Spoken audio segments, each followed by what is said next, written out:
que é que todas as línguas têm em comum? A linguagem é infinitamente variável.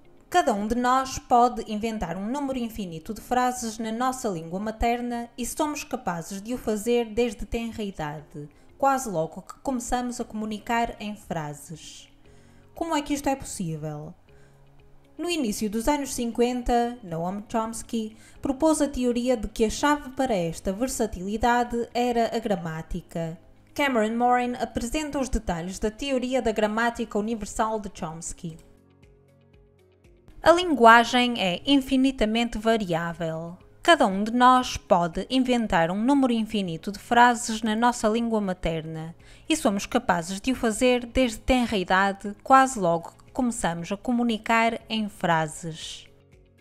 Como é que isto é possível? No início dos anos 50, Noam Chomsky propôs uma teoria baseada na observação de que a chave para esta versatilidade parece ser a gramática. A estrutura gramatical familiar de uma frase pouco familiar indica-nos o seu significado. Ele sugeriu que há regras gramaticais que se aplicam a todas as línguas e que as regras são inatas. O cérebro humano está programado para processar a linguagem de acordo com essas regras. Ele rotulou esta capacidade de gramática universal, e isso criou linhas de investigação que modelaram o campo da linguística e o recém-surgido campo da ciência cognitiva nas décadas seguintes. Chomsky e outros investigadores dedicaram-se a investigar os dois principais componentes da gramática universal.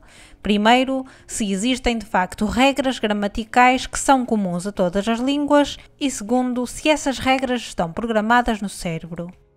Na tentativa de estabelecer as regras universais de gramática, Chomsky desenvolveu uma ferramenta de análise denominada sintaxe generativa, que representa a ordem de palavras numa frase, em tabelas de hierarquia sintática que mostram que estruturas são possíveis. Baseando-nos nesta tabela, podemos sugerir uma regra gramatical que os advérbios têm de aparecer em frases verbais. Mas, com mais dados, rapidamente se torna claro que os advérbios podem aparecer fora de frases verbais. Este exemplo simplificado ilustra um grande problema.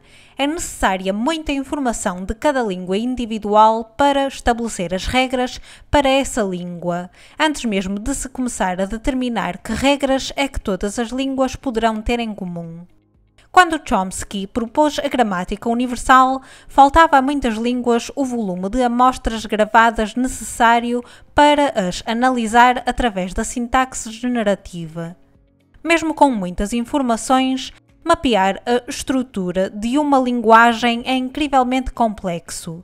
Após 50 anos de análise, ainda não conseguimos totalmente decifrar o inglês.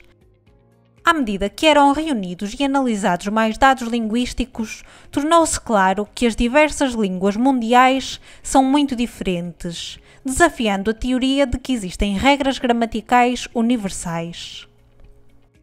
Nos anos 80, Chomsky reviu a sua teoria numa tentativa de abranger esta variante. De acordo com a sua nova hipótese de princípios e parâmetros, todas as línguas partilhavam certos princípios gramaticais, mas podiam variar nos seus parâmetros ou na aplicação desses princípios.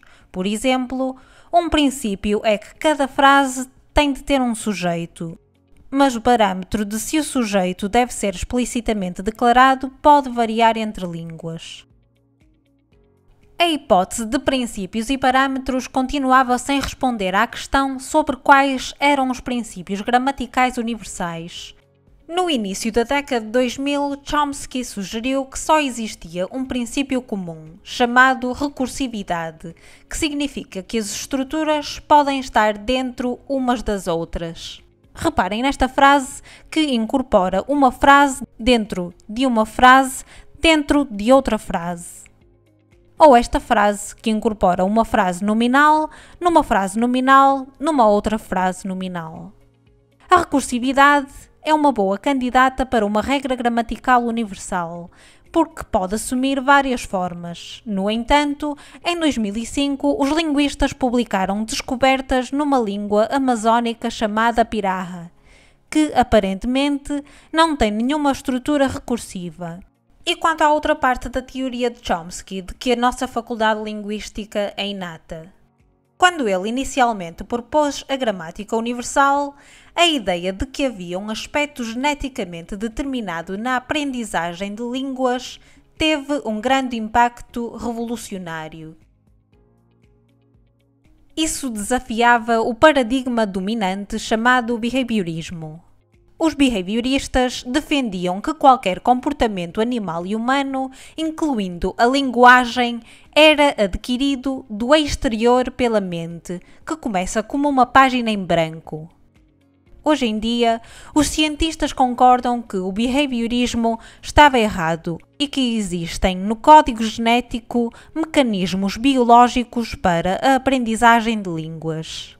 Muitos consideram que a mesma biologia responsável pela linguagem é igualmente responsável por outros aspectos da cognição. Portanto, eles discordam da ideia de Chomsky de que existe no cérebro uma faculdade de linguagem específica, isolada e inata. A teoria da gramática universal estimulou a documentação e o estudo de muitas línguas que nunca tinham sido estudadas. Também levou a que uma ideia antiga fosse reavaliada e, por fim, abandonada para dar espaço à nossa crescente compreensão do cérebro humano.